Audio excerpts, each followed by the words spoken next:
Hello, I'm Brian Douglas, owner and founder of Brian Douglas & Associates. We're a law firm based in Atlanta, Georgia, and we specialize in estate planning, Medicaid, elder law, and probate. I want to take a moment to introduce myself to you because you may not be familiar with my firm. Now, I've got a really crazy background, right? I wasn't that kid that grew up and had a father that was a lawyer or my grandfather and I took over the firm. No, I was the kid that became a mechanical engineer, right? So that's what I used to do, and that was my first life. And somehow I ended up a lawyer here, and for nearly the last 20 years, I've been running this firm. People always ask me, how did you get from one to the other? It's a great story, but you're probably not that excited about it right now, so we're going to talk about something else. What I want to talk about to you today is to tell you about my first legal case, and the first one that happened. And it was ironic because I really wasn't a lawyer yet when it happened.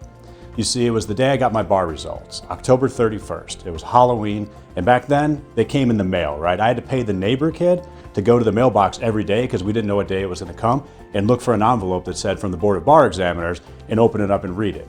So he read it to me. It was a Friday. Fantastic. It said I passed. I was so excited. I went out that night. I had a great dinner. I was enjoying myself, and I got home. It was like 10 o'clock, let's say, maybe 10:30. And I got a phone call from my mother. Now, this is back in the day where you had caller ID and a little phone on the nightstand of the bed. Well, guess what?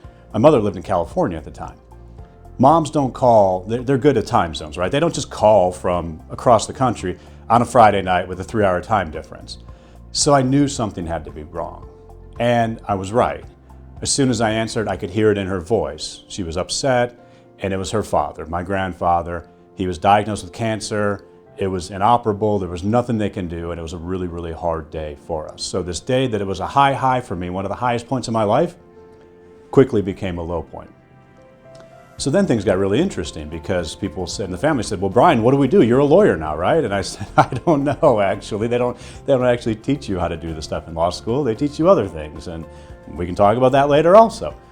But here's the point. We were able to figure it out. You know, someone had come along, knocked on the door and said, hey, Brian, your family's about to have a problem. Get your stuff in order, get your affairs in order, and take care of your business right now.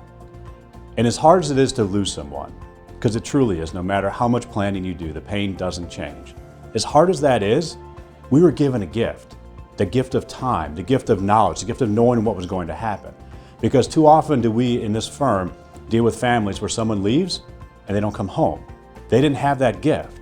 So the lesson I learned in my first legal case and my first law lesson was luck favors the prepared, right? Fortune favors the prepared. I think it's an old Chinese proverb. If you can be prepared now, you don't need to wait for someone to come knock on your door because more often than not, it doesn't happen. So I wanted to share that story with you and introduce you to me and to the firm a little bit. And in the next email, I want to be on the lookout for another email from me because the next one, we're actually going to talk about what makes us unique as our firm. That's all I've got for now.